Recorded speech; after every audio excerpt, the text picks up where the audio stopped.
You can virtually achieve anything with hard work. It's a lesson that seems to be missing in lots of our areas today.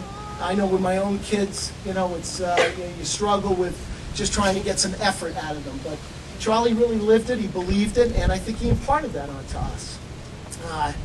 The value of character, of who you are, how you carry yourself, and the way you present yourself, not just as a representative of Susquehanna University, but as a man and as a parent or a husband or just a good member of the community.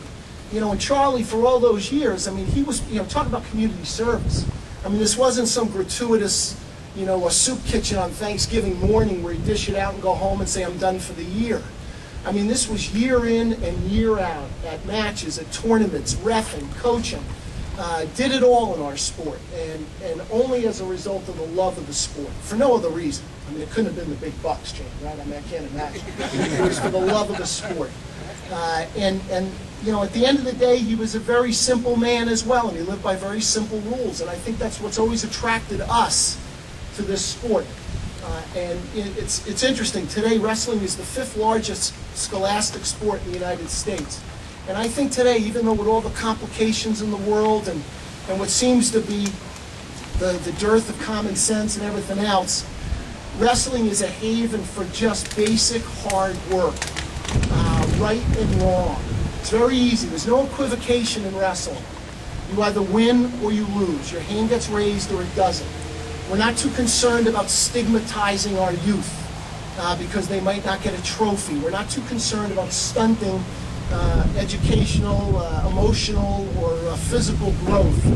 We set standards and we all work very hard to achieve those standards. And I think for me and for you, Charlie played a great role in that. Quietly, gently, as a gentleman, but he played a very significant role in that.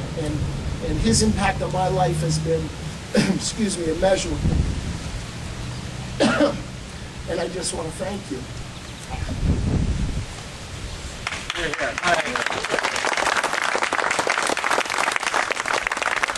just have one other thing to add. Right before Charlie passed away, he actually called me. And he said, Ken, I wanted to clear something up. I want to let you know that you were my favorite wrestler. He did. Ashley did. And he said, I want you to make sure you tell all the guys from Sunbury and Sealands Grove and Shikalimon that I loved all the Jersey guys back. Just wanted, that's what he said. Please tell them. Listen, thank you again. Appreciate your time.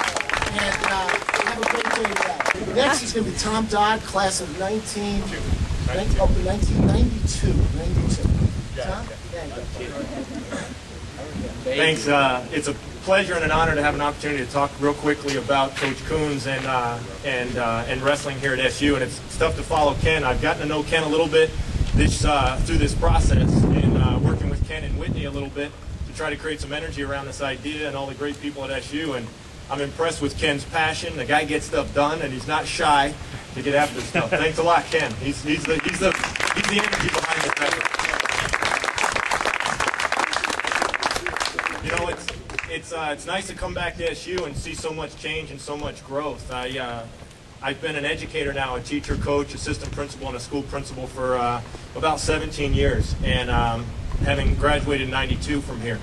And, I've always thought when I've talked to people on the staffs I've worked in, I've said, it's about people.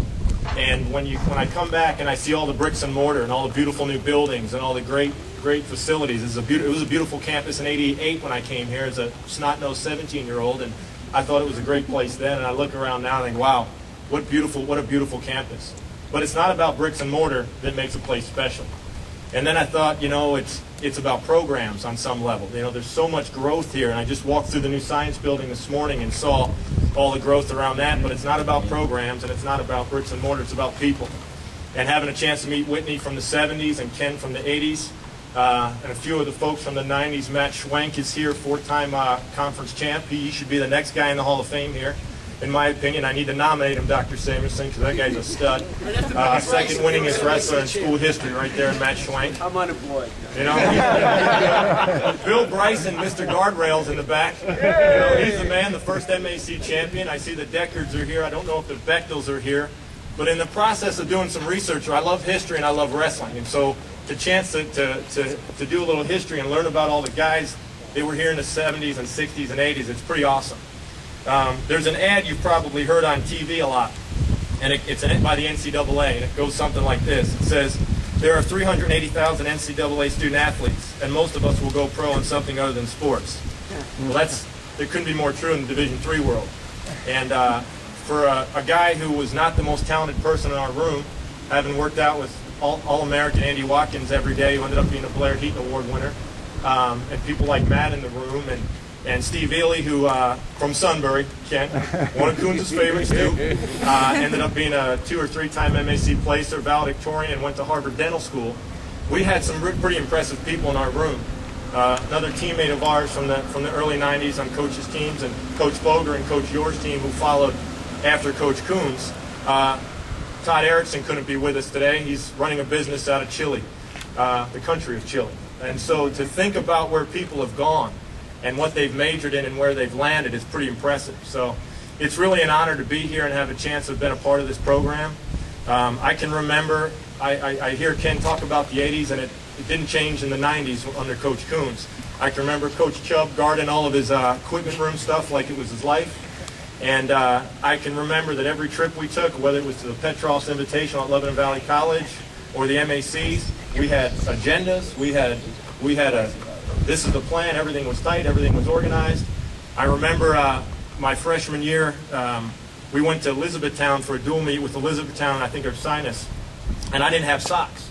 I didn't bring the team-issued orange and maroon socks. I was, like I said, a freshman, and just had no socks, wore my wrestling shoes, thought I was kind of stylish.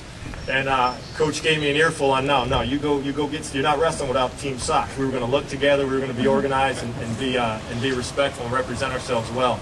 Those are the kind of things I can remember.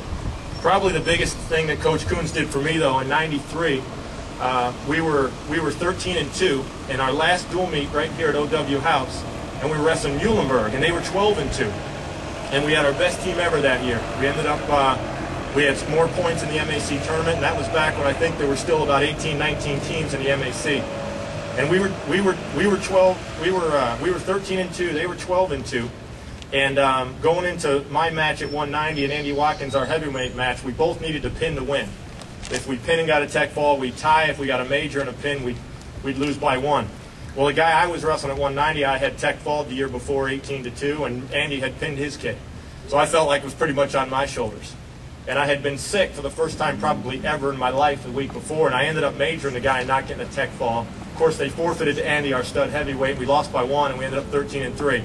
And I was sitting on the side of the mat pretty exhausted and just out of breath and not feeling well. I wasn't really quite 100%. But our great season of 13-3 is like, dang, we could have been 14-2. Coach Kunes, who was retired at the time and watching from the stands, came up to me, and I was just kind of sitting on the edge of the mat, and he put his hand on my shoulder and said, hey, it's not your fault. That point could have been scored anywhere else, too. And I was like, wow, you know, that's what it's about. And the other thing I've learned as an educator is you'll long time forget what people teach you, but you'll always remember how they made you feel. And you're right, Dr. Samuelson. Coach Kunes didn't make my high crotch, double leg much better. My takedown defense didn't get that much better when I was here. But it's about integrity, as Ken said. It's about honesty. It's about hard work. And if you say you're going to do something, you step up and get it done.